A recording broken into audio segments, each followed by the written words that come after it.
I was watching you and I saw you weren't ready. Yeah, I was. I was like looking at the clock, and I'm looking at you, and I'm looking at the clock, and I'm like, he's not ready. Yeah, normally I'm already going. I figured I would just do the whole roll with That's it. great. So, hello. Yes, Cleveland? hello. I'm getting my comments up here. Welcome to Doesn't Outside anyone the Inn. want to know what my instrument was? What was your What instrument? was your instrument? I do want to know. A continuity tester. Let me see. So can we have a look at that? Yeah. Well, Oh, nice. Yeah. Sweet. So we'll play it for us. How were you? Yeah. For How us, does though. one? Play it for us. Oh, okay. Hang on. Ready? Yeah. Did you not hear it? I was playing a punk beat. Oh, is that what that was? I thought you were sweet. I thought you were backing up a truck. Oh, I blew it by stepping on all the space. Yeah, we were definitely not exploring the space. You were not exploring the space. I was exploring the space. That was an innovative move there, Travis Young. was definitely exploring the space. I think this is Jen's cowbell and definitely Jen's drumstick. How are you guys doing? I would do something that worked more cohesively with the drums via the interwebs, because last week we seemed to cancel each other out with all the weird interweb gating processing that they have on the audio on these apps.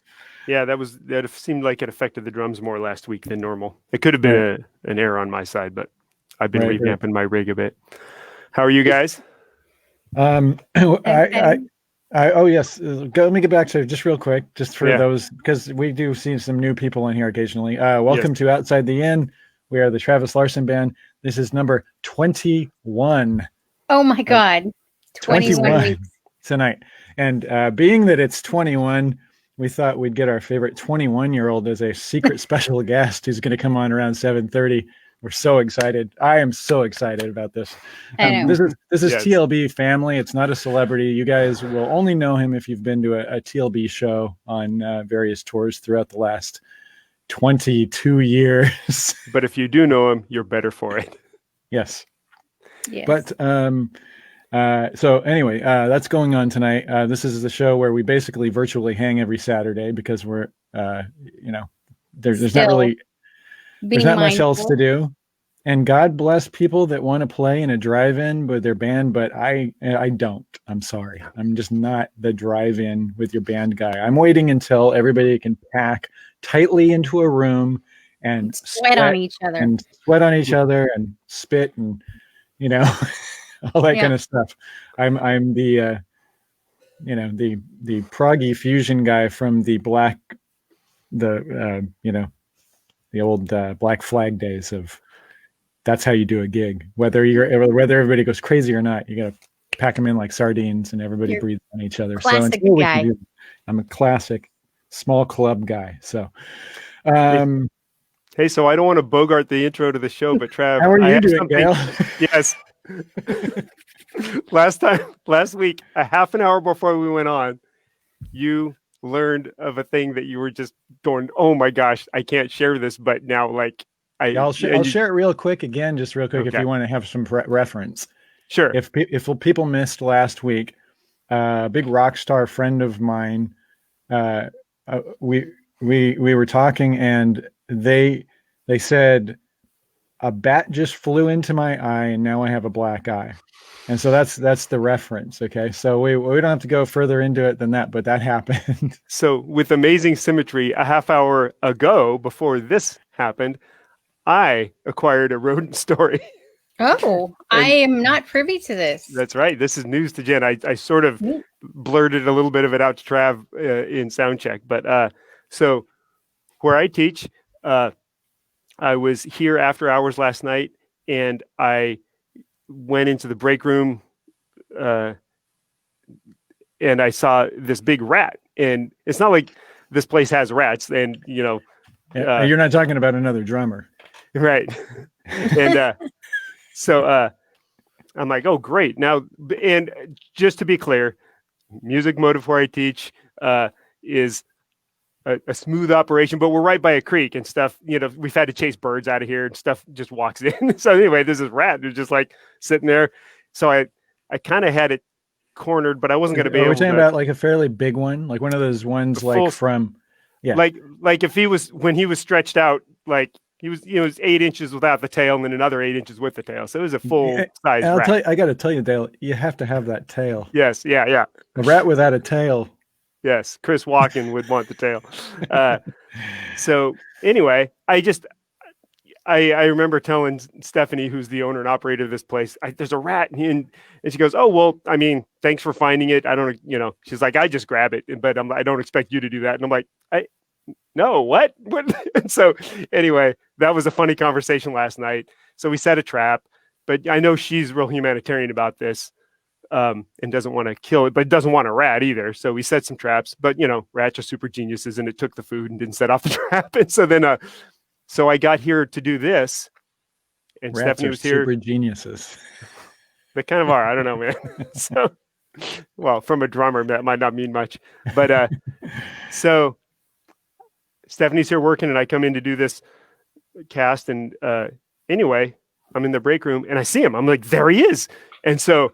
She's like, open the door. We're trying to herd him outside, and we're running around trying to catch him. And at some point he's behind something. He's got the tail, and Stephanie, sure enough, just grabs his tail, but he wiggles out and then starts to run up a wall. I have a broom, right? So I bash him down back onto the floor again. And then he crawls up on the shelf and he's just looking at us. But he spent like enough time in the room with me last night to know people don't just grab you. But Stephanie just grabs him. He starts squeaking. Oh my God. And it wasn't even savage. It was just more like, what? This is bullshit. People don't grab rats. So she just grabbed it. She's like, oh, you're cute, but you got to go outside. And I'm like, get him out of here. So she walks outside. So here's the thing. So she walks him outside and puts him, in the woods, and now the rat's gone.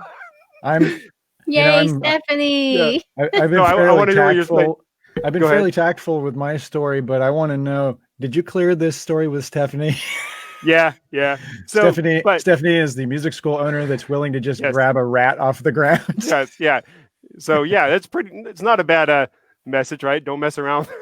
But yeah, and to be clear, she runs a clean operation. It's just that things get out the back door of it's right by a creek. We've never seen evidence or droppings or anything. And now I'm like, great, this is going to be a thing, because I wasn't man enough I don't know what I was supposed to do the first night. I didn't have a way to kill it, but I tried to get him outside. But it was hilarious. Like, so the moral of the story is we're like trying to herd it around the room. I have a broom like a damsel in distress in a cartoon, and I'm whacking it off the wall. She's like, grabs the rat and then just stares at it and talking about how cute it is, but it has to go, and then releases it outside. I'm like Bill Burr. Stephanie is a badass. We all know that. It's so great. I would be like looking for flamethrowers. Right? I know. And I live in the country, but I'm still like, Jen and I have seen a few gigantic rats in our day. I had a rat situation that was awful. Yeah. Yeah. Oh, I don't want to say where. I was at the treehouse. At the treehouse, yeah. The rat had been eating the distributor wires to the van, so the van wouldn't start. Yeah, so it was making nests in the engine. That's right. And finally, I set a trap, and the next morning, the whole trap was missing, and I was like, "That's not okay." And I couldn't find it. I went up and down the street all around the neighborhood. I couldn't find the trap because I figured there's a trap with a very angry rat stuck in it. Well, I did find it eventually, and I thought it was, gone. Yeah. But then it wasn't. It was still alive. And so, I had to take the trap and the rat. It was huge too, at least as long as big as the one you're talking about. It was huge. It was like, it took up the whole Home Depot bucket. It looked like a shaved cat. Oh, man. Stephanie just chimed in. The rat was adorable. We live to fight another day. Yeah, well, the one that Jen had was not adorable. Yeah, right. This was a scary rat too. Stephanie just thought it was cute. But here's the thing about Jen's rat Anyone that remember the movie Road Warrior, and remember how he like chains the gyrocopter pilot to that huge log, and then he comes back to him like 2 days later, and the guy's just still dragging the log through the desert. Yeah. Yeah. That was this rat. That was Like this rat. thing is just like dragging this thing through, dragging his trap along with him, and it was awful. It was so big that it was just like dragging the trap around, but it wasn't gonna. Thing wasn't gonna live forever, because it was damaged, but it was like, it's a nice and humane. And then I stood out in the field for like 4 hours trying to, finish the deed, and I just couldn't do it, and it was awful. It was awful. And then Jen's dad walks out there because we've talked about him before. He lives like next door to the treehouse. Jen's dad walks out and he goes, "You just whack it." Yeah. In my student ghetto days, I remember living in this deplorable housing, and it had rats, and I was starting to catch them. But I called the landlord and said, "There's a rat thing going on here." And of course, college town, they're just lame landlords and didn't do anything about it. And I caught so many of them in there. It got really systematic, and I killed so many, but it's traumatizing over time. I'm just like, every day before work, you're disposing of dead. Yeah. Anyway, so this was great. Happy ended. We're free of the rat. It lives. Yes, happy ending. Do you guys remember? Little love before it went out into the woods. I've talked about this before, but I did see a couple of joking comments. Larry Dickey said "rat rocks," and I will mention that we played the AMP show one time in the valley down in San Fernando Valley, and we were on a stage, and there was 4 guys in the parking lot watching us, and it was rat. I remember you saying that while we were playing. You're like, rat, and I was just, I don't know, it was morning, and we were playing too soon, and I was like looking around the parking lot for a rat. You said it like 3 times, and I was like, oh, the guys from Rat? Like, that seemed less likely. Nobody rats for free. Right? They're like just hanging out watching, and they're like half. I was looking down at Warren DeMartini. I believe that's who it was, and I'm just like, holy shit. Yes. Anyway. That's my Wayne road story. says, Jen's dad to the rescue again. Hi, Wayne. Hope you're feeling good. Yes. Yeah. And hey, Sam and Eric Davis and Vincent Scott Baker, everybody, and Glenn. So Sam said early in the comments, you 3 safe from the fires, and is sorry, I'm trying to read this. Anyone else that may be close? Hope you guys are safe. So we are definitely safe from the fires, at least, knock on wood at this point. But I will say, for anyone that's not in California, there's 300 plus fires. And so here's the issue. When you look at the weather patterns, there's 2 big circles. It's when you see just those miles of wind that are going in a big circle, they basically convene kind of right where we are, or they did as of about a day and a half ago. And so we had the worst on the Central Coast here, the worst air quality in the entire United States yesterday and the day before. Today, it's starting to get a little better. So it's just been like this week, honestly, has been miserable. Like, it's been miserable. Yeah. Like I'm so excited for tonight, because of our special guest, because he just has a way of making my misery go away. But man, what a miserable week. It's like not only are you stuck here, but then you're really stuck. I tend to get outside a lot, at least, and I get a lot of exercise, and I get on my bike and that kind of stuff. And this week you couldn't even really go outside. You had to it was screaming hot, and it was so smoky that it wasn't really healthy. I went out on my bike 2 days ago, and then I started realizing I didn't feel very well. And then then of course there's not. I haven't been around anyone to think that I wouldn't have the Rona, but it's just you start thinking, okay, now are they going to start having trouble differentiating between the smoke and the Rona? Right. There was a weird coincidence here 2 days ago, also, where I don't know when and whether this was Santa Ana's, but there was a weird fluke in San Luis Obispo where it heated up by about 10 or 12 degrees at 11 at night. And it's right about when it started to smell like smoke. That day, I didn't notice any smoke. And I was driving across town after work from it being kind of cool and smoke free. And I got across town. It was just this total coincidence, it was hot and smoky. Yep. And I pulled over like, am I driving into a fire right now? What's going on? Yes. And a few people thought things like that, but it was just a Yeah. trippy convergence. I had a similar experience too, where just suddenly got really hot and then the smoke smell, and I was running around trying to go, oh my gosh, there's a fire like here. Yeah. It just seemed odd. Yeah. Right. The heat and the smoke suddenly. So for anyone that isn't, privy, I mean, obviously on the interwebs, everybody kind of sees everything, but I'll just kind of give people, I have some pictures on my phone here. Some of them are from friends and some of them are ones I took, but this is the series of events because on Monday night at midnight, Kip called me and he goes, hey, you looked outside lately? What are you doing? And I was like, no. He goes, you should go outside, check it out.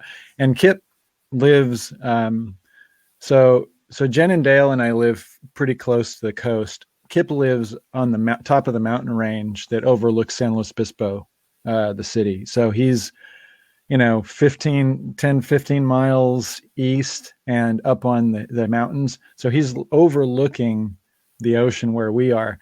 And he goes, you should go outside and check it out. We're watching the lightning show for hours.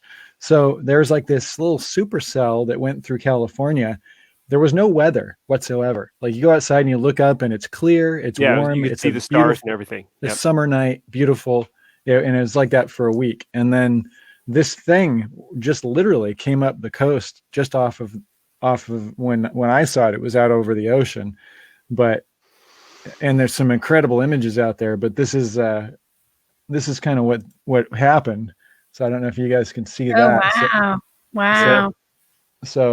So that happened. And then the next day we had this. Wow. Nice. Yeah. And then this is, out by the treehouse. I don't know if anyone can see that. So if you can't really see the colors well, you just know that is all brown, hazy smoke. The whole thing is just smoke. Wow. It's never like that there. And then this is a shot from up on I-80. Oh man. Oh my word.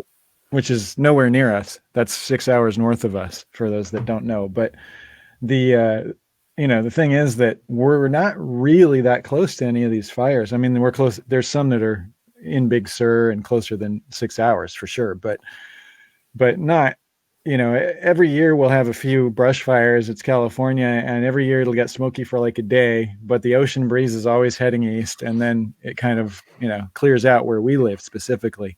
And this is the first time that I've ever seen this much smoke for this long in this condensed amount, to the point where it was actually the worst in North America. I've read reports from other locals saying they've lived here their whole lives, and they've never seen anything like this. So yeah, it's definitely a once in a lifetime kind of thing. Werner just said some friends of his lost their house in Boulder Creek. That sucks. I'm sorry, Werner. Oh man. Hala said something similar. So yeah. I was speaking of Hala. Boyd just turned 60. Oh, just to take a left turn into something positive. Happy birthday, Boyd. Yeah. Nice. 60. That's Travis 60. It's fantastic for a rock and roller. Yeah. This is your if you were following like Rush or the Stones, you're just heading into your peak, last 5 to 8 years, right? Or whatever. Oh, jeez. Hope you don't mean absolutely. Just his peak is going to last that many. Right? No, just the peak. Yeah. Peak. That doesn't mean you stop. Like you don't have to stop rocking, but although if anyone saw this, I'm going to get off on a tangent here. But if anyone saw the Stones in Cuba, they show it about 1 million times a year on Access TV. But Stones in Cuba was the closest thing I've seen to the Stones in like the late 70s, early 80s. Since then, it's really slamming if you get a chance to check it out. If you're a Stones fan, those guys, because it's the first time any rock band had ever played there, they were super excited. I know that's a weird side tangent, but anyway. I'm not going to be picky about tangents on this show. Right, exactly. I'm going to say hi to Goober and Larry. Hey, Goober. Sorry. And No, it's okay. I'm looking through myself. I haven't. Larry says Dave Abramo had to evacuate his home. That's in Santa rough. Rosa. I assume he's still in Santa Rosa. Wow. Mm-hmm. Good luck to you, Dave. Yeah. These are all Hellsburg. Sorry. Yeah, I think that's Santa Rosa area. Yeah. These are Bay Area TLB folk that we're talking about right now. For people that don't know, Dave and Larry have been coming to see us for, I don't even know. Yeah. 15 years, 20 years. Long time. I don't know. Larry, how long have you been coming to see us? Do you remember? Probably since at least burn season, maybe, right? Something Speaking like that. of, that's ironic. Yeah. Yeah. I was thinking the other day about that. Actually came to mind. I was thinking, I wonder if I thought about maybe doing like a single shot playthrough of burn season or something, but there's so much burn season out there already, like that song. So, but, all right. So let's see. How are we doing? We got a few more minutes before our special guest comes on. I'm just going to look through my stuff here. Oh, here's a picture that our friend Adam Jerry, is here. Adam Welshler. Steve Harris says Larry commented since 2004, so that would be like right around burn season. Yep. He's on the Rate of Change Live DVD special features too. Yep. Steve. Okay. This was a picture that Jerry from the Bay Area. A lot of Bay Area people tonight. This is a picture that Jerry just sent me. Oh my gosh! Wow. Right. It was wild seeing it from here, like you were saying, Travis, because it was just constant lightning, but you couldn't hear any thunder, so you knew it was super far away, but it was so intense that you could see it from here. And I don't know, it was just went on and on. Wow. Let's see. Definitely an early burn season this year. Typically, we don't deal with this until September, October, and the lightning was, I think, the catalyst for this. It was a really unexpected storm that tropical kind of storm thing. Yeah. Got a comment here all the way from Mexico. Best regards from Mexico for all of you, Jen, Travis. I have studied your playing. Thanks for what you do. I'm making my own interpretation of both. Hope you like to see you later. Or hope you like to see later. Yeah, absolutely. Nice. Hoping. We're all hoping to see everybody later. On a super random tangent, I want to give a very serious shout out to our good friend Mark Storm. He helped me work through some Sonic stuff this week, and it's always amazing to me. He's taking care of the whole planet and gets right back to me. Thanks, Mark. All right. Well, you can talk about what you did. I was talking about how much I love these headset mics, and I've been using the crap out of it every day for months, and I started getting an intermittent thing with it. But Dale is a hulking beast. Right. He's rough on things. So it made my life so much better. And but then I had to tell him, I have a problem with this. And I'm just like, I don't know. I just imagine, even though, Mark's family, but I just kind of imagine him going, really? I already gave you. But anyway, he just like that instantly had another one out for me. By the next Monday, I was back in action. So thanks, Mark. It's amazing to me. Well, we've been trying to get Mark on the show, and everyone's saying Stormer rules. Yay, Mark. And we will. It's just a matter of logistics. I see Chelsea. Hi, Chelsea. Hi, Chelsea. She says, Goober, Demon says, hi, Goober. Stay safe. So you guys are talking amongst yourselves, which is always fun to see. Paul says, R.I.P. Frankie Benally and Pete Way. We should mention that. Pete Way, bass player for UFO. Yeah. We were actually on the tour right after Pete wasn't with UFO anymore because he couldn't come into the United States anymore. Mm-hmm. And there were a lot of entertaining stories about Pete Way on that tour because he was kind of freshly out of the band, but they all still loved him, But there was a lot of there's a thing and this is going to happen shortly with us too. There's a thing with family where, not everything would necessarily seem okay to joke about or be positive about outside of the family. And there was a lot of that on that UFO tour.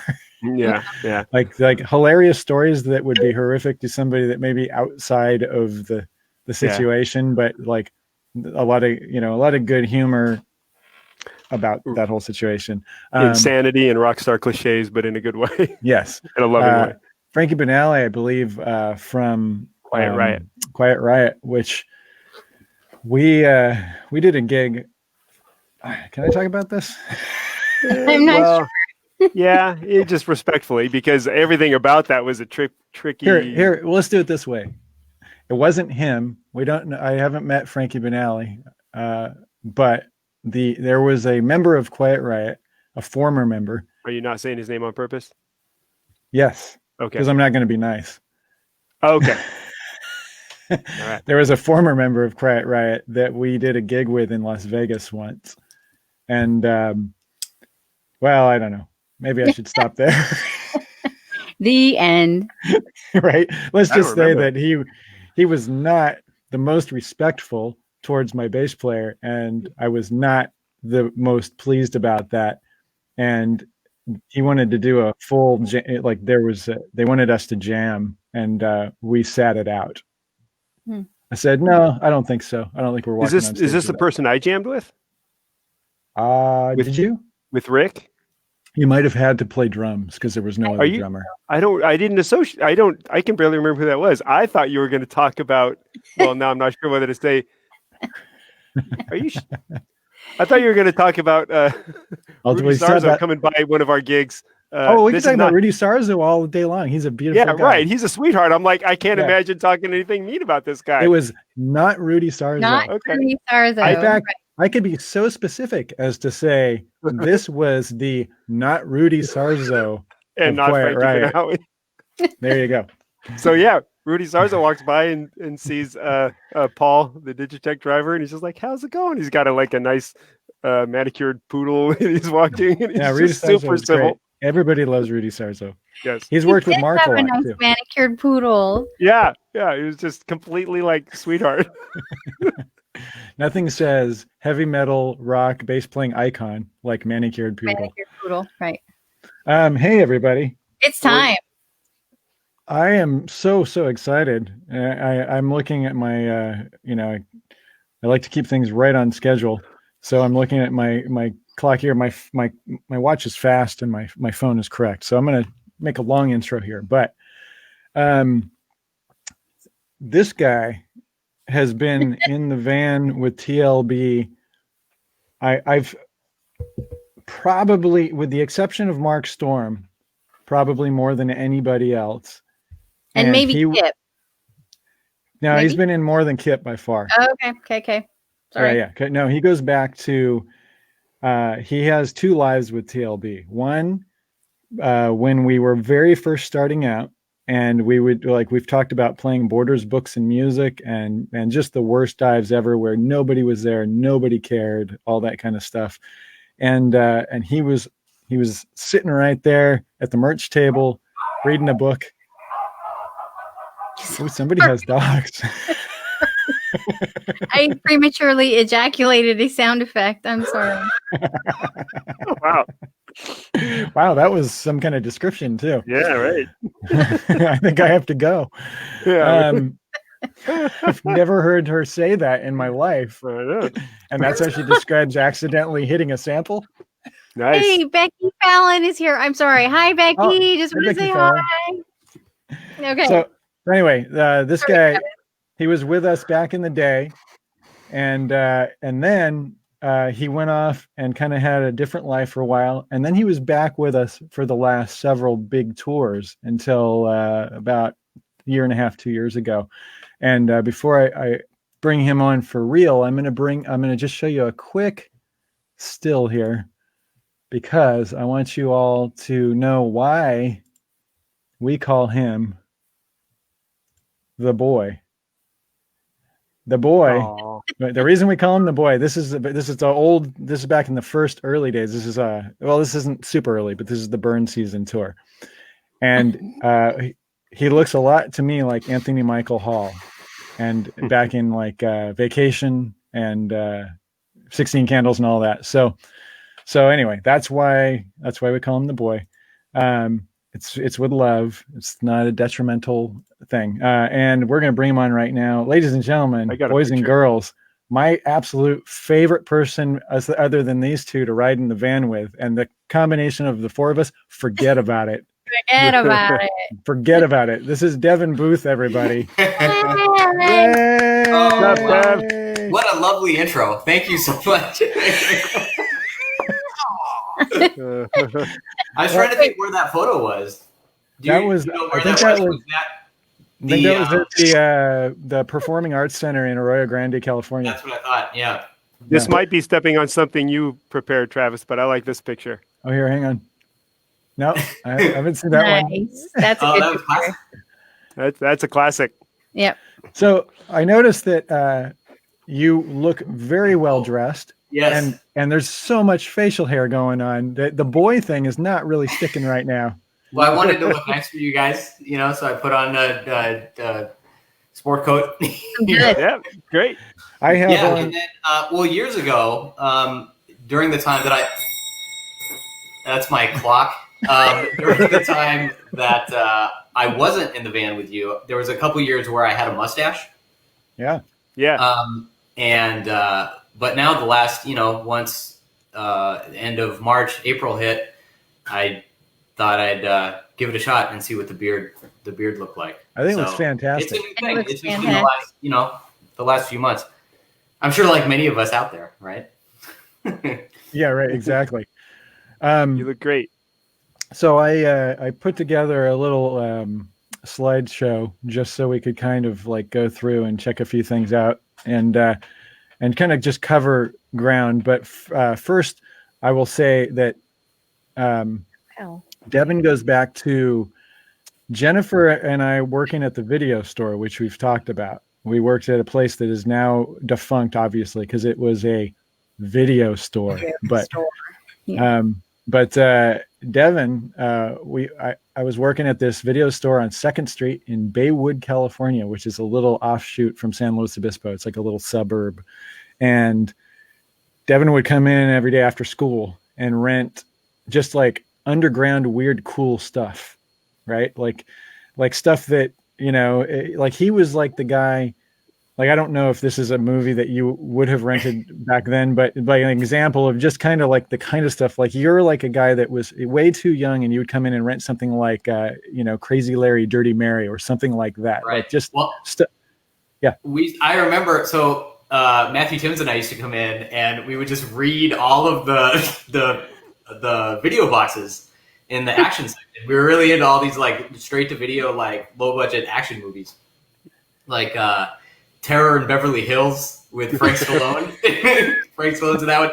And then at the same time, we were really into a Back in Action that had Billy Blanks and Roddy Piper. And so we would rent like all these Dolph Lundgren movies and Roddy Piper, and we would read all the, Joe Estevez, Martin Sheen's brother, was in a bunch of those. So we were really into all those. And I remember the summer that I had my wisdom teeth out. When I was like 15, I came in and I rented like the 5 for 5 movies. Because I was like, well, I'm going to get my wisdom teeth out and, I'm going to be just laid up on the couch. And I rented Malone with Burt Reynolds. Right? You remember it on the cover, like the video box art, there's a big fireball behind him and he's there with like his big old shotgun. It's just so funny. I remember you were really excited about that. I remember renting it, Trav, and you were like, oh my God. Well, it was exciting to me that a guy, you were like, you were really young. You were a kid. Yeah. And you were renting. And you know what? I think, Jennifer, on Matthew's birthday, I think it was his birthday. It might've been someone else, but we rented, this was like when I was in 8th grade, we rented Saturday Night Fever. And I think you were there working when I went to rent it. And I had at the time, that was right before my parents took like the no R, like restriction off the account. Right, so I still had it on there and you're like, just go ahead. Go ahead. You're fine. You're fine. So this is really good. I like this guy. Anthony just said, "Let's hear it for the boy." Nice. Right. Somebody made a Ron Howard reference. That's speaking, the video store talk is fun. Also, Trav, I remember that that you had given me some of the screeners, like some of the Dolph Lundgren screeners that came in. I had one for Hidden Assassin for a bunch of years. I remember we were really excited about that. And I don't know if you can see this. I don't know. Let's see if I can. Oh, it's backwards, so I don't really know how to do this. Right there. Go this way. Behind me, that's a. The Texas Chainsaw Massacre. So that's Texas Chainsaw Massacre: The Next Generation. The Next Generation. Starring. You gotta tell them who it's starring, though. This guy. Yeah, it's got it's got Matthew McConaughey and Renee Zellweger. Yep. Right. Yeah, so it came. I read about it in the Joe Bob Briggs fanzine. I had this one issue of this Joe Bob Briggs fanzine, and he wrote about it, or someone did in there, that it was coming out. And I think it's directed by the guy one of the screenwriters from the original Texas Chainsaw Massacre. So for years, I mean, that's like 95, and then it was like the next 3 years I'm in high school, and I was just like, oh, maybe it's going to be out. And I remember like driving, when I first had my car, like driving by Baywood Video before I was that, and I drove by, and you would put this poster up in the wall. So you would see it from the street, and I was like, oh my God, it's there. And I rented it, and I had you put my name, because you could put, at the time, if you wanted a poster that was on the wall, you could just be like, hey, here's my name and phone number. Call me when you take it down. Yep. And so I'd given you my number. Here's what we used to do, though. I'll interject real quick. We would put them in order, right? Mm-hmm. Like, so if you'd end up with like 4 or 5 names, but there'd be the one at the top. And so like theoretically, you'd start at the top. And if that person didn't come in or didn't ask, under a certain amount of time, you'd give it to the next person, right? So it's like a hierarchy. But the boy would always get them. Like the boy would get the every time. Here's the thing with this one, though, is what happened was, and I don't mean to jump ahead of the stories or anything here, but your story, man. yeah. So I remember I was like, oh, cool, I'm gonna get this poster or whatever, and then you took it down, and no one ever called me to come get it, And I was like, shit, I wanted this poster. It's like super cool, and then this is like 6, 7, 8 months later, when I was working at the video store, and I'm working, and I was closing, and I was just like looking through the posters or whatever, and I found it in. Thing. It was all rolled up and said, and it's your handwriting on the back of it that says Texas Chainsaw Massacre, Next Generation. Right. So then I was like, oh my God, I finally got it. And I took it home, and I had it it just rolled up in the closet for years, for another like 10 years or whatever. And then I remember when I was cleaning up my dad's house when I moved to Seattle, and I found it, and I'd completely forgotten that I had it. It's like, again, I got to have this experience all over again, where I was like, oh my God, I finally found it. This is so amazing. What's great about it is it's the only movie poster where Leatherface is wearing a dress. Yeah. And I think like Matthew McConaughey has like a robotic leg in it or something. Well, no. So here's the thing: if for anyone that watched those movies, and I mean the earlier ones, you remember how like they were always quirky characters, like Metalhead had like like it was always, the guy was so damaged from the last one that he had like a steel plate in his head and stuff. So Matthew McConaughey was a guy who was deteriorating from like some kind of like muscular disease, and he had set up gyros all over his elbows and his knees and everything, and he was controlling himself with remote controls from the hobby store. True story. It's been a while since I've seen it. I remember though the box art on the video had this poster on like the front side, and then the other side was just another poster. Like it didn't really tell you about the movie or anything. It just had like. And what I love is at the beginning of all of the movies, John Larroquette telling us that these are based off of actual facts. Mm-hmm. Yeah. That's you can go the gas station or whatever from the first movie. Is now like a tourist attraction. It must have been off route last time you went through Texas with it. It must have been off the route, right? Yeah. Because otherwise, how would we have not gone there? Right, exactly. So let me just bring up a few shots here. Let's see. Figure out how to do it. Devin, you're the first person I ever heard refer to Jean-Claude Van Damme as Jean-Claude Goddamn. Oh, that was classic. Yeah, that was another one. I mean, oh, there I am. Yeah, so that's you in like 2004. Mm-hmm. Here, sorry, I have to get my controls in perspective here where I can see. And then this is in somewhat of an order, although I didn't have anything really early, Devin, like back when we were doing the borders. I'm sure there is some stuff somewhere, but I was kind of looking through the interwebs and stuff.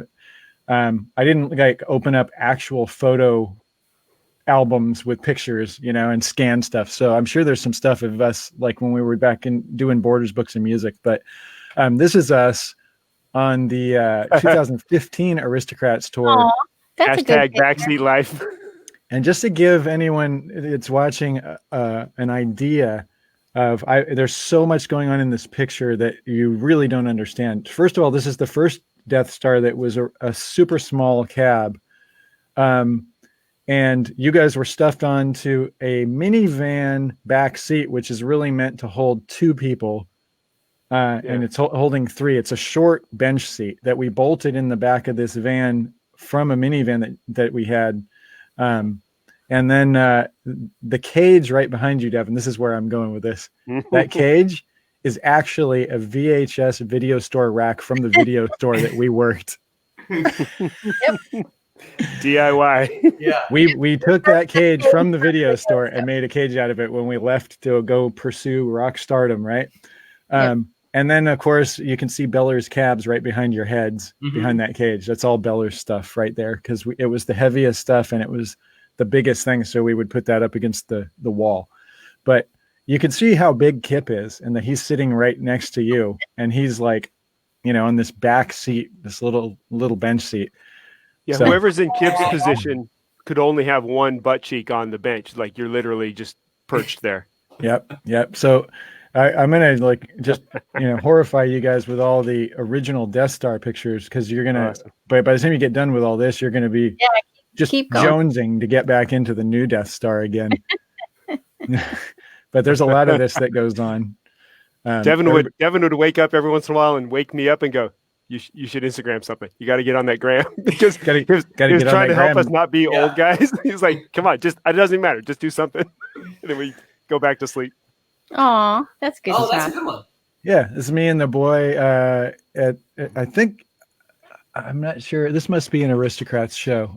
Yeah. I don't think I've seen that before. That's really good. Yeah. So that would be pre-setting up the merch table. It looks kind of like, I'm not going to bet on this, but that looks like it might be the DC club that we were playing. That's what I was thinking. Yeah.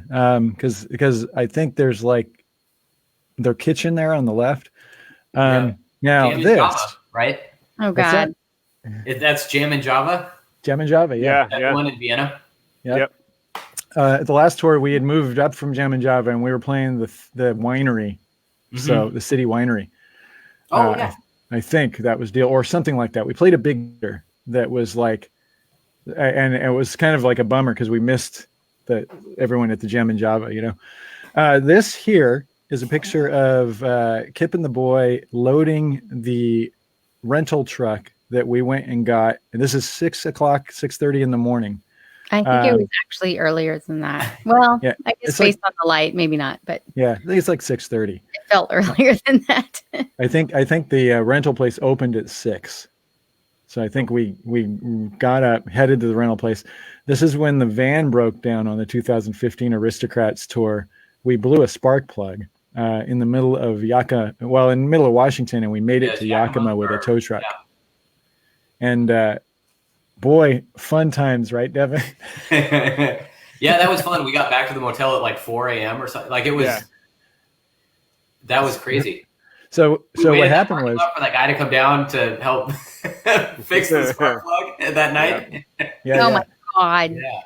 Yeah. So we loaded this up, and then Dale and Kip drove this truck to the gig.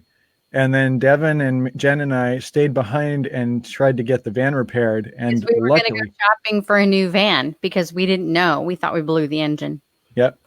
And we went through two different mechanics in town, literally like towed to two different places. And we found a little hole in the wall mom and pop place, which this is one of those moments where I always promised if I remembered, I'd give him a shout out. But it was an older guy and his wife ran this place, and he fixed the van, didn't even charge us that much money. The rental of this truck was way more than the van repair.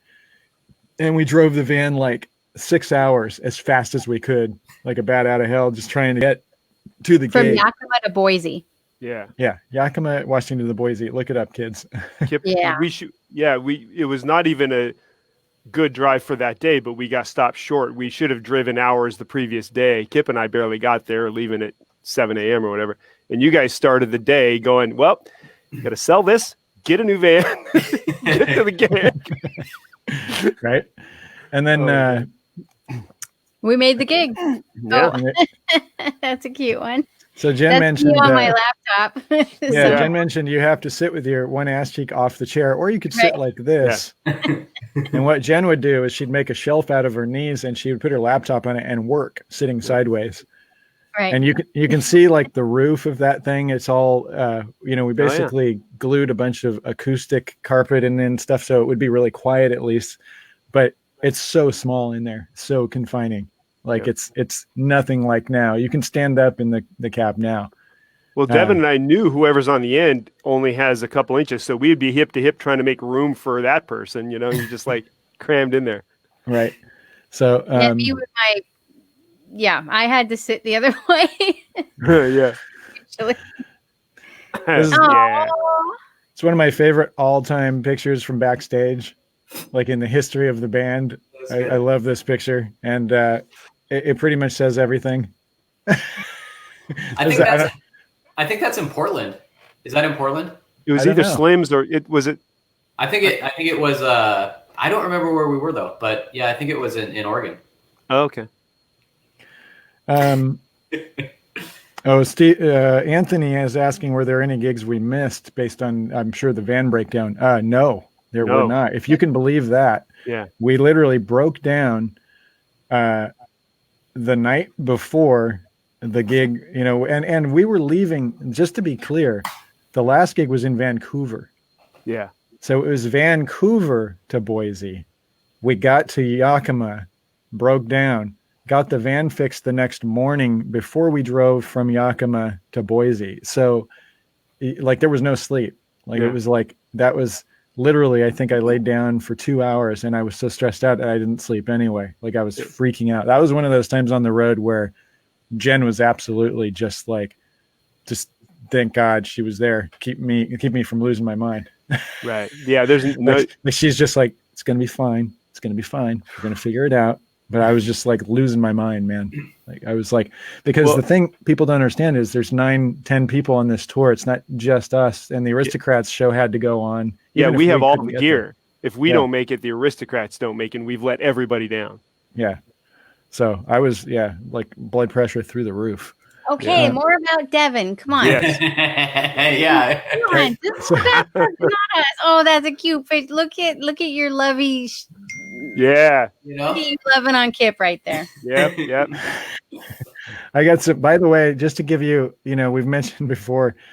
Now, if you look at Devin next to Dale, there's not that big of a difference. Right. When you look at Devin next to Kip is like a Sasquatch. Like he's like the size, he's like the Bigfoot in $6 Million Man. Like, so I've got some video that'll go along with this skill. Yeah, let's move this along a little bit. Oh, that's a good shot. That was the end of the Aristocrats tour.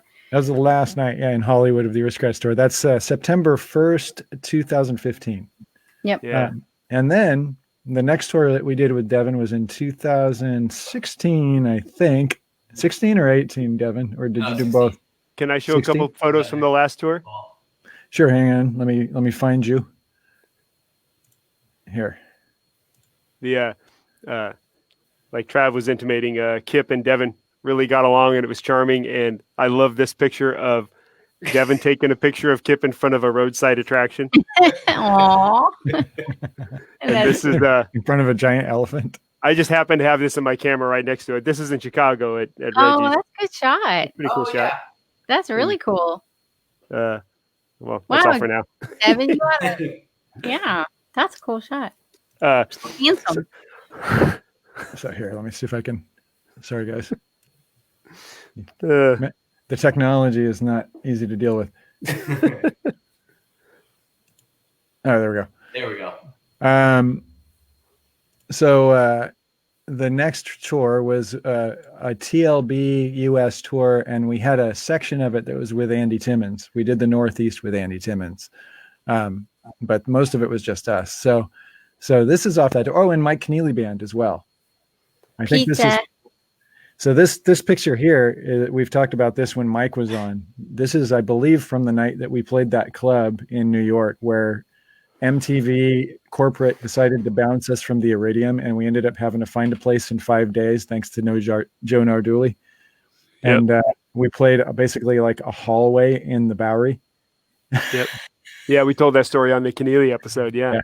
So this is us eating pizza. Well, Keneally's on. No, this is after the show because I couldn't get back out here during the show. So this is after the show. But we hadn't eaten in 8 hours or something. That was like the best piece of pizza I'd ever had. And Jen went and found it, I think. But this, one of my all-time favorites. Devin.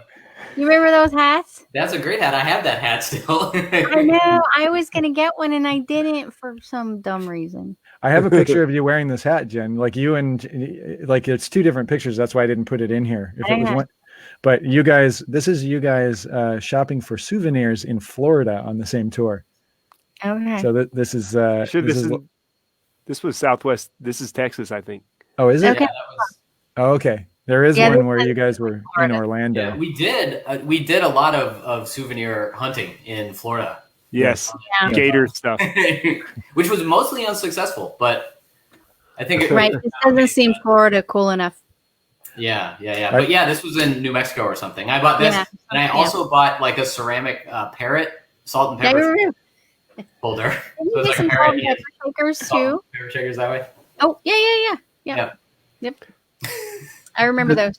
This is just us on the same tour, getting towards the end here. Right. And pictures of Jen. The thing I loved about Jen and the boy hanging out is they wore the same exact outfits and they wore the same shoes. They would both wear Converse shoes. Me and Devin were peas in a pod. Yeah. they would wear Chuck Taylors. And this is the end of the Keneally portion of the run. Yeah. And again, one of my favorite pictures, and it's all about like Jen and Devin. Yeah. And this is just like a commemorative Devin getting it done picture. Oh yeah. Where do you think that is? I think that's a Timmons gig because you could see the merch. Sure. Is that LA? The last? No, wait, Timmons. I'm thinking of the wrong tour. Sorry, never mind. We celebrated Devin's birthday at a little club I can't remember if it was in Indianapolis. That was in Cincinnati. Cincinnati, yeah. Yeah, it was in Ohio. I remember that. Yeah. Yes. So that gig. And we got a big pile of ho-hos and ding-dongs and stuff. Remember that? Hey, Trav, I have 2 more pictures that it must be shared. Okay, hang on. Let me blow you up up here. We got to get more Devin, less pictures. But anyway, that's right. You mentioned shoes, and Devin coined the phrase shoe coffee because when you're in a van, there's no place to stabilize a drink. And so he would get one of Jen's sneakers and just stick his give me some of that shoe coffee there. And then shoe coffee has remained a staple in the van. The shoe coffee. Great. And this is just one of my favorite pictures. It goes back to the previous tour.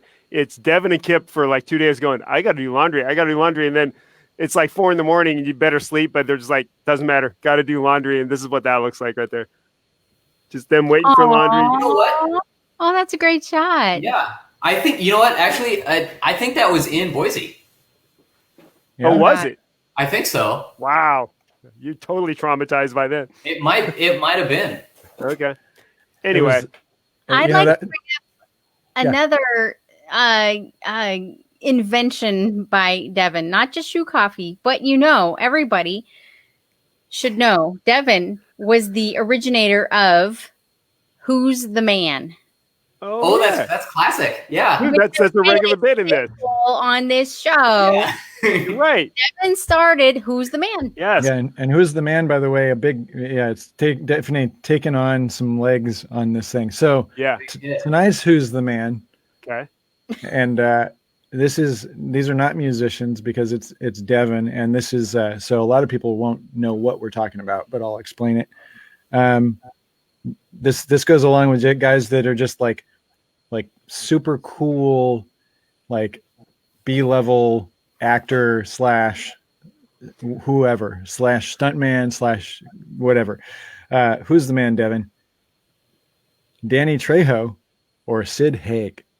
Sid Haig. Sid Haig was married to Pam Grier, so Sid Haig wins. Is that correct? Yeah. Wow. Yeah. Oh, wow. Cool. I'm going to tell you who Sid Haig is so that people watching know. Everyone knows Danny Trejo. He's the guy from Dusk Till Dawn with all the tattoos, always plays like a biker, or, like some kind of, he's in the movie Heat with, De Niro. He's the guy with part of the team that drives the El Camino. Danny Trejo is. Go on. So Sid Haig is in my world. This goes back to way before your world.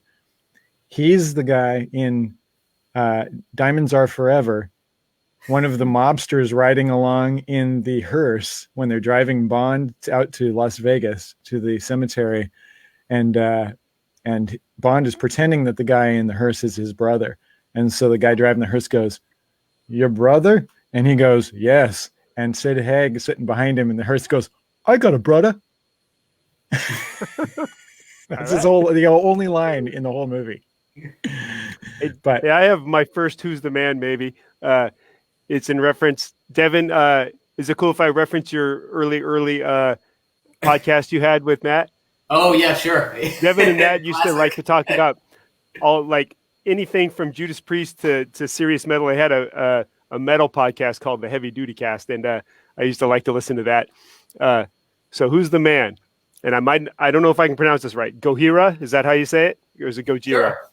Gojira? I think it's Gojira. We always pronounced it like with a, from California, so we would do it like the Spanish way. Yeah, but like, okay. So Who's the Man? Gojira or Goat Whore? Oh, you know what? I think Gojira is probably a better band, but Goat Whore I like a lot more. I remember you guys liking some Goat Whore. You know, Goat Whore has an album. Which one is it? I think it's Carving Out the Eyes of God. It's still really good. I still really like. And the Gojira album that I first heard, I don't know if I listen to it as much. I haven't listened to it for like 15 years. Nice. But the Goat Whore one I still listen to. So I picked them. Okay, this is a great segue. First of all, I want to say, Brian says Sid Haig, the clown guy in the Rob Zombie films. That's just for anyone that doesn't know. There you go. Yeah. And somebody else mentions Danny Trejo, Machete. That's it. Yes, yeah. So Devin, like when I met him, he was like listening to a lot of Gwar. Like he's into like just these crazy bands, and he didn't really like our band.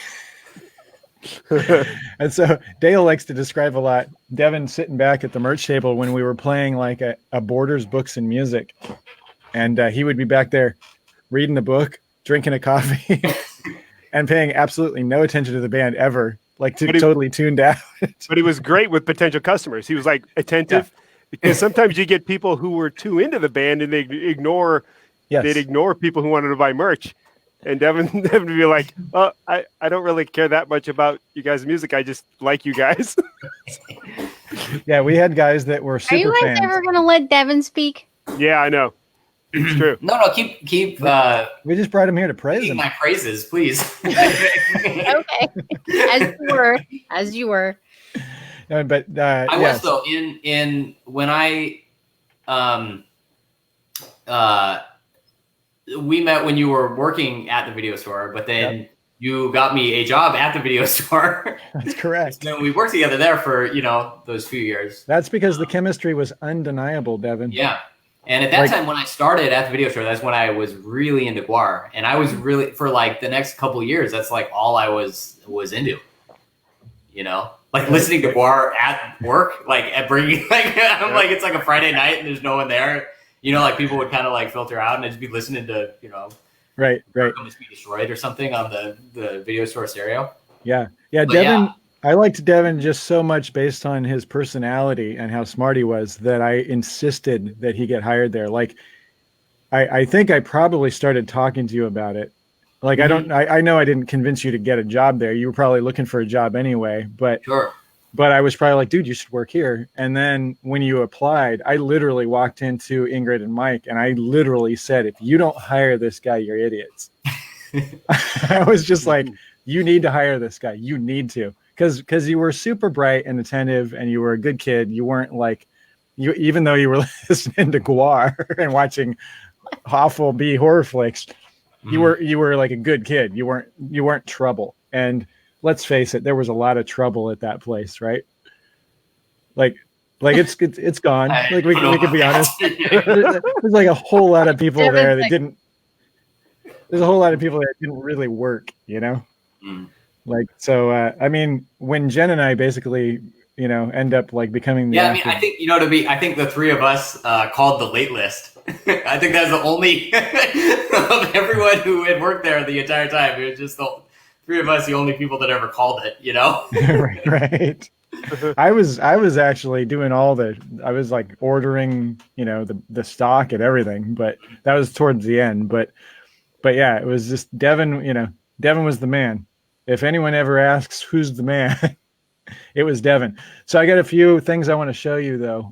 We won't take a boring trip through pictures, but there's a few things regarding those pictures. Well, we won't do that again, is what I meant to say. Oh, that's a clock again, huh? Yeah. Sorry. This clock was it was at my grandparents' house, and so when we cleaned up my grandparents' house, I brought it. I was like, that's cool, and I had to go get it fixed. And I took it to this clock shop when I was living up in Washington, and I took it to this one shop like 4 times to have them like put a new mechanism in and do all this stuff, and it never worked right. So finally, when I got here to Nashville, I took it to a place and they fixed it and it works. Oh, fantastic, good. Nice. But it was a nightmare. I kept driving over to this place, and these guys they were real. I don't know. They were strange. These clock people. They were trying to fix this thing and never fixed it. But Tommy says, "Hey, I just got here. Can you guys start from the beginning? Quick refresher. This is the boy." Yes, that's Devin. Devin has probably spent more man hours in the van with us than anybody, other than, well, he probably has. Maybe Mark Storm has outdone him, but I'm not sure because Devin goes back to, like, when's the first time you, like, even before we were even really touring? What's the first time you helped us with a gig? The first show that I came to was the rock show taping. Oh wow!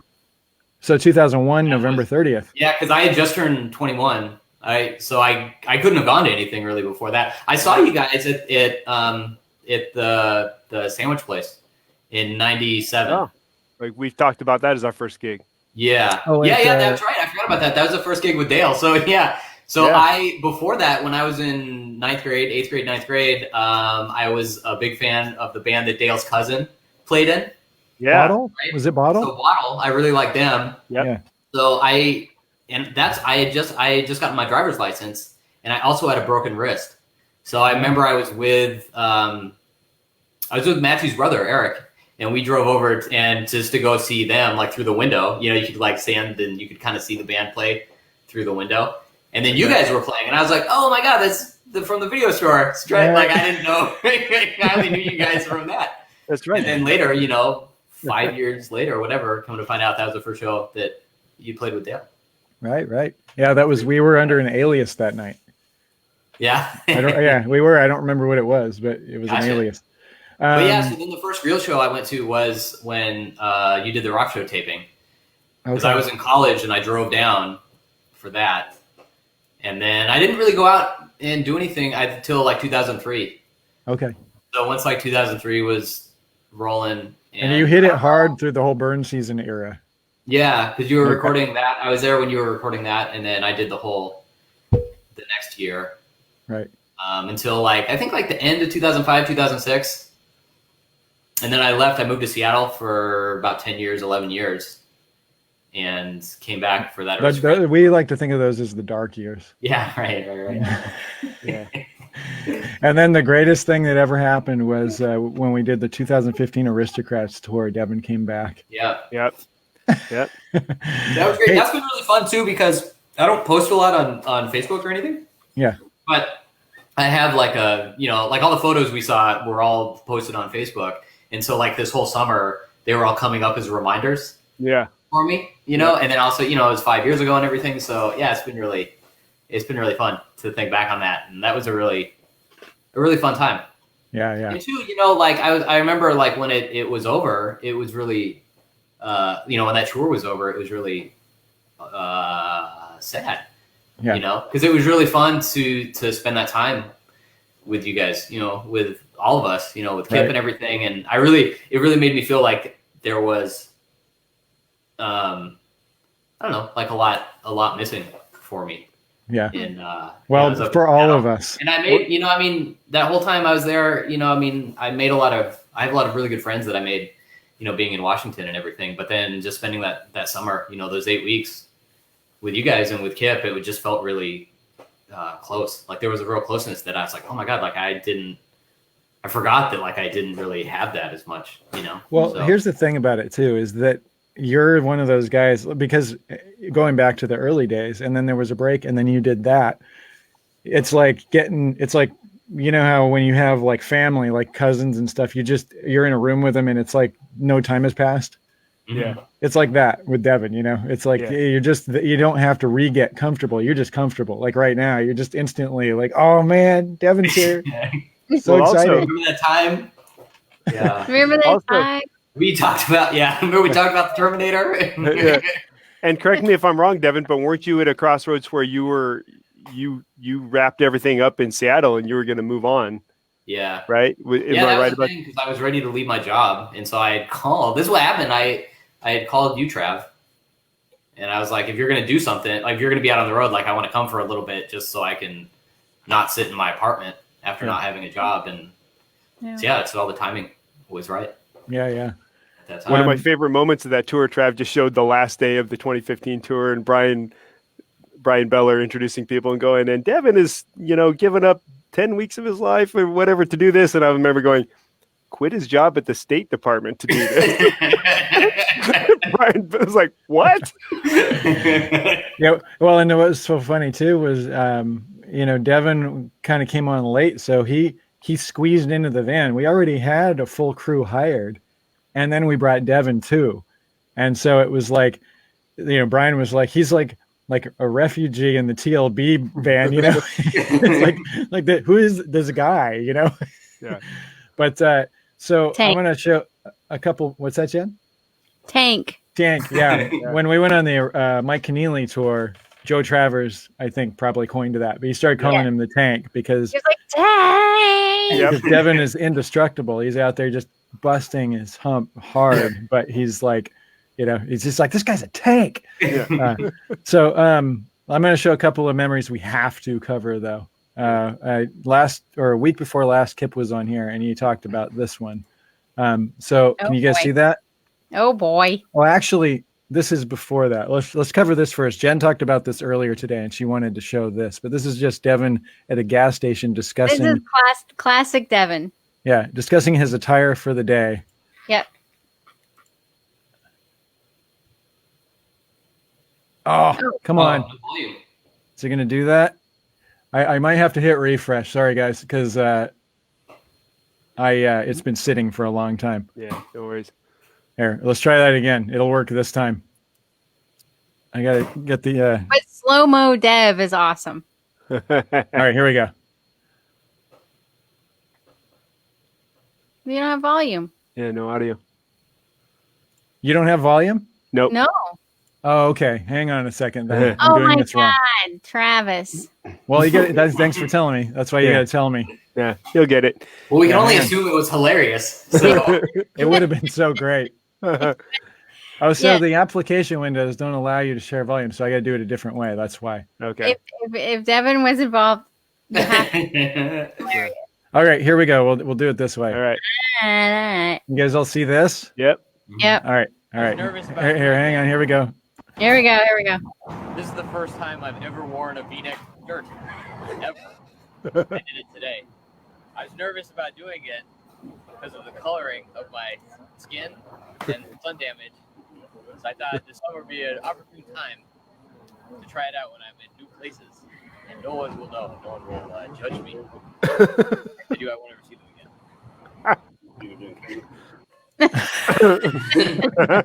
If they do, I won't ever see them again. Are you guys seeing this? Sweet shoes. Yeah. Are you Devin guys seeing and I this? had lots of discussions about shoes. You guys are seeing this next video, right? Yeah, if you can bust the volume up a little, that would be awesome. I'm not sure I can, but I'll do what I can. Good morning. Good morning. It's 12:30. Does that count? I'm gonna say it counts. It counts. Good morning. Did you So here sleep we are. well? Yeah, I did actually. Me and Kip slept next to one another, and it was rather pleasant. How's the room? We had one bed, and all the towels are bath mats. So I had a sketchy-ass bath mat scraping over my body when I got out of the shower. It's intimate. Sorry. Okay, so that's leading up to this, okay? Oh, geez. All right, so here we go. This is in the van with Kip discussing the previous night's sleeping situation. And it goes something like this. But that was when I got out the first time. Oh, Second Oh, time. yeah. my eyes were closed the first time. You just need that one eye open. By the way, being a small person, when you Yeah. move around the bed, you move really quick, dude. You move quick in bed. Trying to get away from you. You gotta be quick. I'm a I mess. don't mind that it makes the chase a little more fun. Is that true? Coffee's good. I move around. You're fat, dude. Like, Nice. yeah, you don't just like, oh, I'm gonna roll over. You go. Oh, man. So I, there, might be- I you know, have a I number- don't know if this is true. Correct me if I'm wrong. I might be the only person who's shared a bed with everyone in TLB. Probably. Wow. have we Plus- shared it? Didn't we? I don't we think not? we have. I don't think we Okay. have. So Yeah. we haven't. Never mind. I take it Not back. that we, not But that the we rest of us wouldn't. have. Yeah. Not that we wouldn't. Yeah. Yeah. Travis always is the one who gets his own bed. If Yeah. there's one available, Trav gets it. But what was great though is that Kip told the story when he was on. He said that you guys woke up and like Kip opens his eyes and you guys are like this, like face to face. Yeah. And Kip opens his eyes and he looks at you and you look at him and he goes, "I'm so happy right now." Yeah, he did tell that story last time. And Devin jumps up and he's like, "Okay, all right, let's get going." Yeah, yeah. So how are you doing out there in Nashville, Devin? It's good. Yeah. Yeah, yeah, Everything's good. yeah.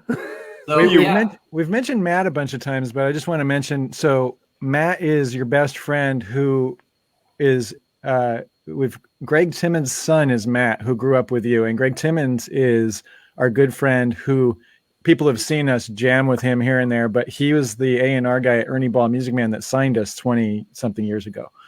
And so that's how Matt ties into the picture when we talk about Matt. And I don't know if you want to talk about what you guys are doing now. Yeah. So when I left, I moved from Seattle and I moved down here to Nashville. And I currently work for Novo. Let's see if we can do this. Here's a can koozie here. Novo Guitars right there. Oh, So, Yeah. Guitar company founded, owned by Dennis Fano. And Matt Timmons is the Novo's GM. So he started working with Dennis in 2016 and then brought me on board. And so, yeah, we're down here in Nashville building guitars, 15 employees, somewhere around there. Nice. So yeah, it's been really good. It's been How really is good. it I mean, Megan's, affected business? we shut down for a couple of weeks. Okay. When I guess Nashville had the first stay at home order at the end of March. So yeah, there were a few weeks from there, about 6 or 7 weeks that we were closed, and then we could kind of come back at a reduced capacity. So we were doing some split shifts, like for the the employees back there. And Okay. but yeah, I mean, we've been pretty much back up and running since since the end of May, kind of at a full capacity. So it's been good. I mean, we've got we had another couple hundred guitars on back order, and still taking new orders and everything. So Cool. it's been it's been good. I mean, some people are still placing orders and still selling guitars, and yeah, it's really cool. Really making best instruments in the world. So it's really cool to be a part of. I'm really grateful to have been a part of it, and to be a part of it. It's been really fortunate. What's your take on the upcoming NAMM change in direction? I don't know. I don't know what it's going to be like. I mean, we weren't really. We have an import line of guitars, and so they were at NAMM for that. Revolta guitars last year at the Anaheim NAMM, and we did a summer NAMM thing previously. We had a booth there, but so yeah, I don't know. I mean, it's it doesn't seem like something that anyone would want to do. To be at a convention center, with that many people from all over the world. So. Right. I think for most of us, that's where it all started. I think Kip had this thing. Well, that's the thing. I know right around NAMM time, a few of us were sick. Right before that, I was, my girlfriend and I were pretty sick in the early beginning of January. I don't know if this is what it was, but it's like everyone's like, oh, I was really sick. I had a cough for 2.5 weeks or whatever it was. Yeah. But yeah, I know we had a couple of employees, a couple of the folks who work for us were, got pretty sick in January, and NAMM, everyone always comes back. Yeah, everyone's sick at NAMM. Crappy. So yeah. This is a retro comment, but Greg said regarding our last conversation, what happens on tour stays on tour. And I'm just going to say that. Not that one. Kip tells that story to everyone. I think everyone that I've met with, anytime I've been with Kip, I'm back in San Luis Obispo, and I meet up with him, or he'll show me the club he's doing, where he was doing sound, or the club he's at, or whatever. Run into somebody. Yep. Always tells that story. It cracks me up. Well, everybody loves the boy. Yeah. but the term was adopted. I don't know if it was you or Kip. It was probably Kip, right? Tour curious. Oh yeah. Yeah, it's pretty good. I told the story a couple of weeks ago, but just a quick recap on it too. Like you guys, so it was you and Dale and Kip sharing a room, and you had been living in Seattle, so you were used to the cold. Those guys just have high metabolisms. I'll put it that way. Kip and I like the freezing rooms. So you guys we were in Canada, and it was like 6:30 or 7 o'clock at night, and I needed my guitar to practice for the next day because I've been starting to suck on a few things. And you guys had the instruments. Like you guys would grab the instruments and take them into the hotel for safety every day. And I went and knocked on the door, and there's like no answer. And I knock on it again, and there's no answer. And like 5 minutes, and all of a sudden, Kip opens the door, and I swear you can see like cold breath coming out the door, like fog, like it's so cold in there. And you guys are all completely out cold, like 6:30 at night, right? And Kip goes, yeah, we had that pizza. And he goes, the second one's in the fridge. I'm going to get up at midnight, and I'm going to eat the rest of that second pizza. And then the next morning he goes, what I did last night? I got up at midnight. I heated up that second pizza. I ate it. Then I went back to bed with the boy.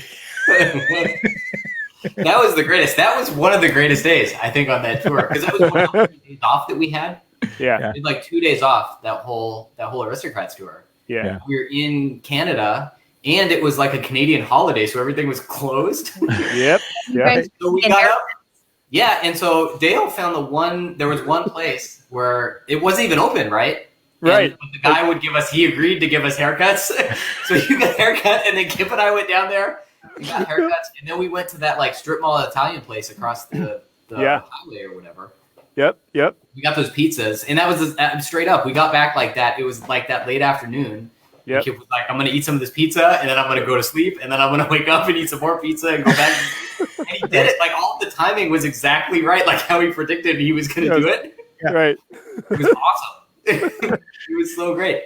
See, what happened on the last tour is Kip actually lost like 20 or 30 pounds. Like we were just talking about it last night. He goes, I lost weight on the last tour. I need need to do that again. But the difference was, didn't have the boy helping him. Yeah, right. There you go.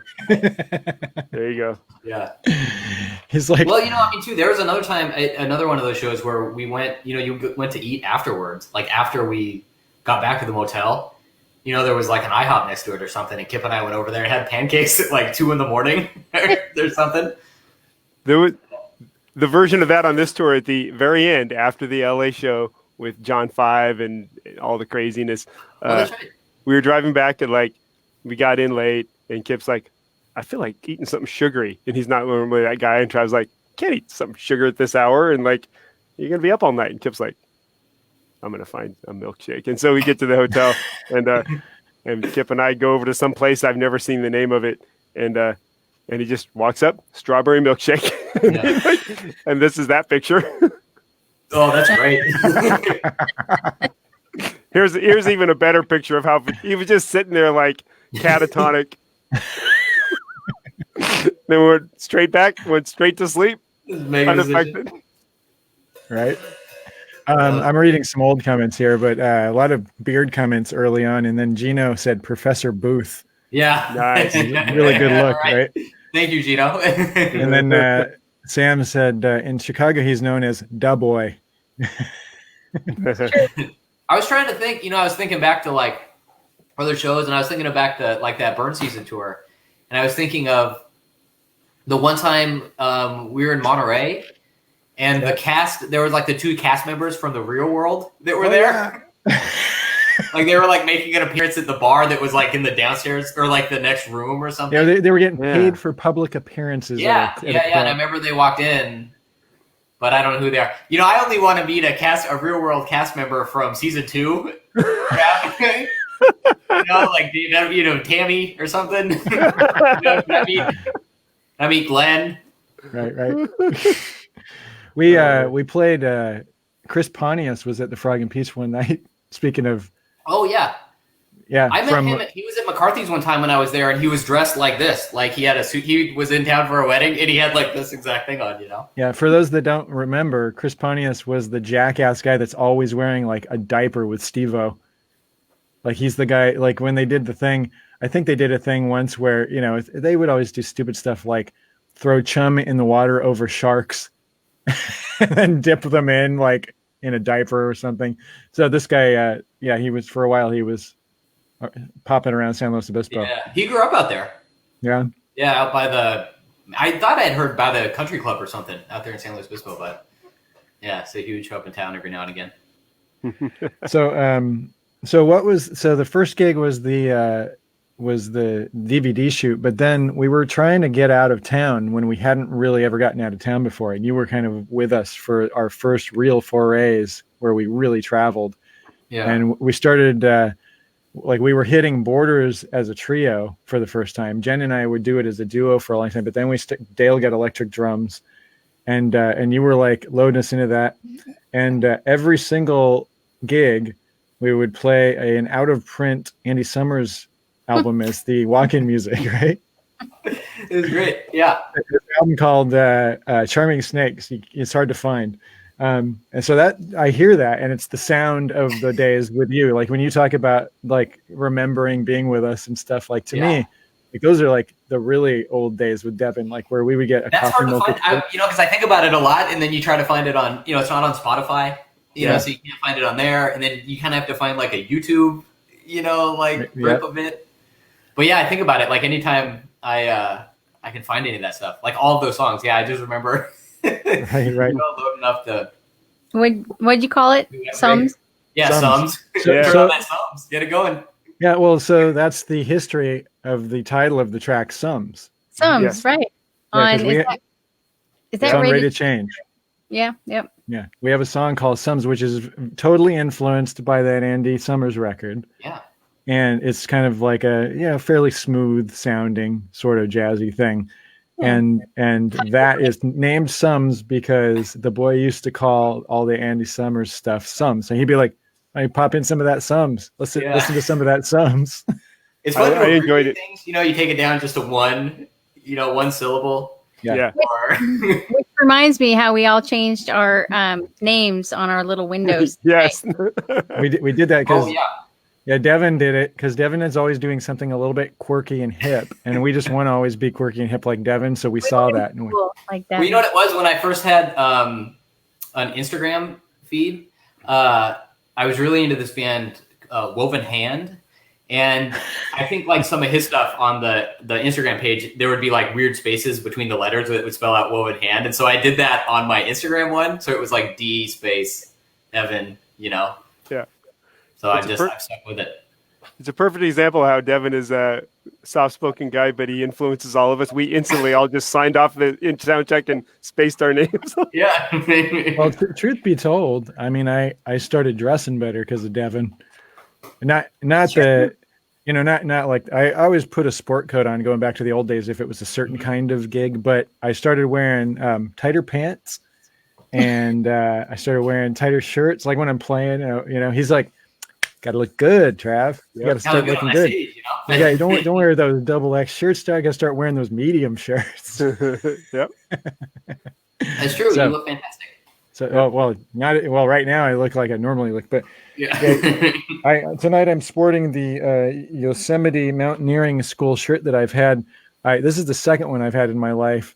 Jen bought me this one 25 or 30 years ago. I don't even know how long ago, but it's fraying, you know, and the first one I had from when I was a kid, like I think my brother probably got it or my parents got it for me when I was actually in Yosemite, but that wore out. And so I got this one.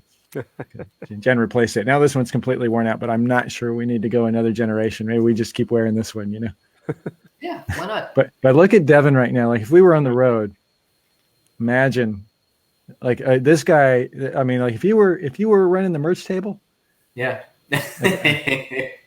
Whenever anybody sees Travis or I going, that's something we stole from Devin.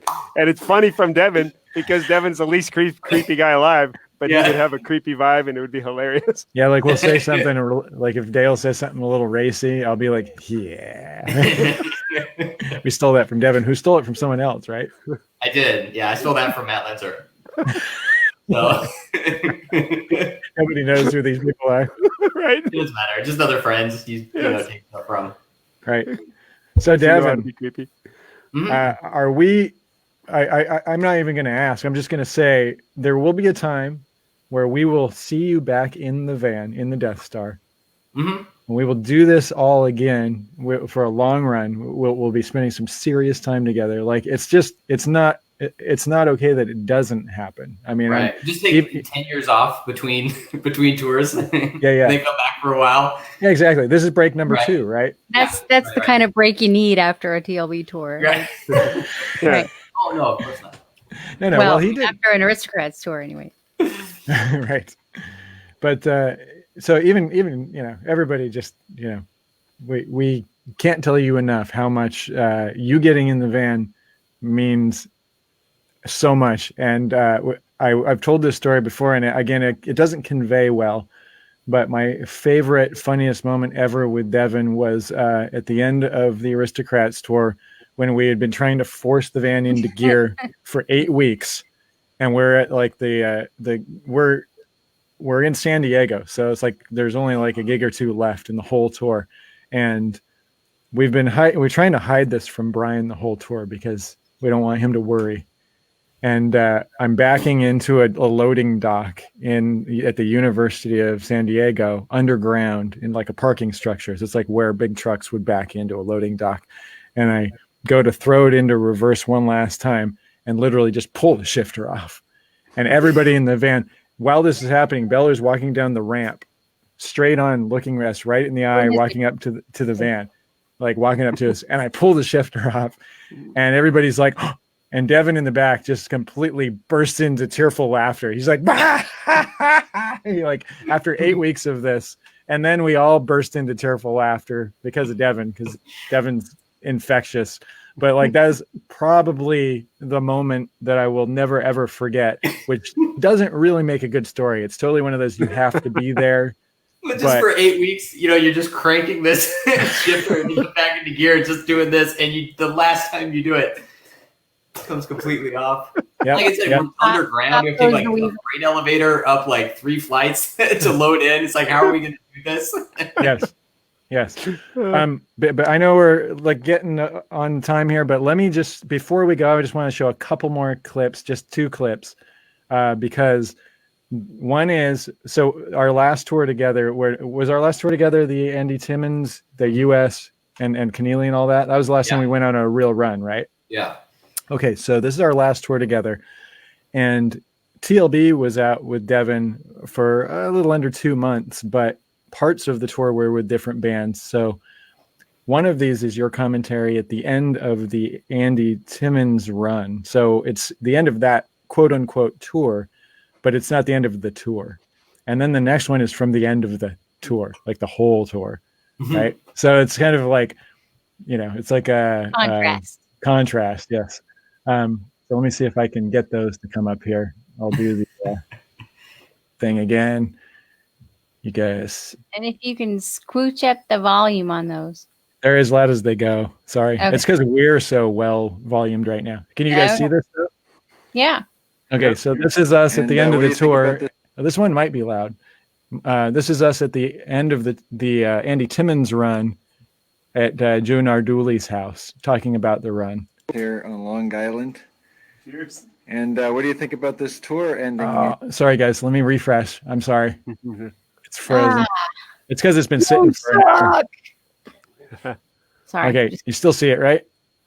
Yes. Yep. Okay, let me find the spot. Here. All right, there's the spot. Long Island. And what do you think about this tour ending here, Devin? Actually, it's not really ending for us. It's more of a transition. That was a wonderful time. Yeah. Andy Timmons Band, all great guys. Absolutely. Fantastic. Beautiful people. Yeah, easygoing. We didn't do an end of the tour update with them though. Yeah. We forgot. Yeah, We were 'cause busy. We went to a Venezuelan restaurant. we were eating Venezuelan It food. was wonderful. And it was a really nice time. And Remember those truffles? we had truffles. Remember when we ate those I truffles? do remember when we ate them. They were very good. And they weren't that big, but we shared because we're family. If it wasn't so cold, then what would really be Okay, so that's all you really need to hear, right? You caught that Yeah. end? Just get a vibe of, Yes. And we shared because we're family. Right, Yeah, you guys can see I this really one now? heard that well, but yeah. All right, so here's the end of the tour. And that's what's going on. Tomorrow's the last gig of the whole tour. It is. And then what's going to happen, Devin? And we're all going to go home and we're never going to see each other again. That's right. Sorry, it's been fun, guys, but Not that fun. Oh, shit. So there you go. Nice. hey, that was Oh, fun. Kevin. And it turns out we Fun did guys, see each guys. other again, so I'm just a Yeah, liar. you're right. No, that's how end of tours are. It's just like, yeah. Then we're going to get off this tour. We're never going to see each other again. Yeah. Out of words. So I was at NAM. I was at Summer NAM last year playing with Larry Mitchell, like miles from Devin, and I never saw Devin once in 3 days. No, I know. Yeah. Yeah, that was a bummer. And then too, when you were here last summer, a year ago, this With time the with the Aristocrats. Aristocrats, that was when Matthew. I was wearing this suit. That was when Matthew got married, so I was at his. I was officiating his wedding that night, man. and you guys were playing across town. So Yeah, that's missed right. each other then too. So we've been by several times. But seriously, though, there has to be a day. It's like Kip keeps talking about. Kip's talking about selling his house and buying a motorcycle. Oh yeah, he's been talking about that for a little while. Yeah. Yeah, he's saying about the next tour. He just Neil Peart's it.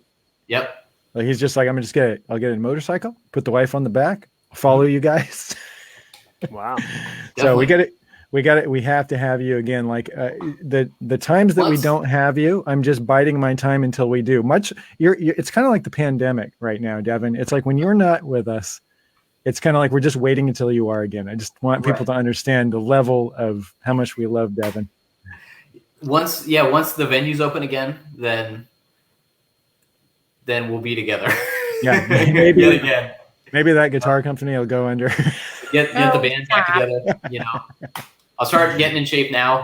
So I can move all the cabs again. Oh, I have to say, Devin and I every day back in the first incarnation of Devin's TLB ism, we used to ride mountain bikes every day together when we were off the road.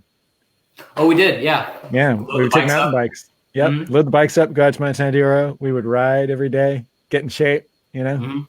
Trying to. You have I got you those push-up bars. I use those That's every another night. contribution I made to.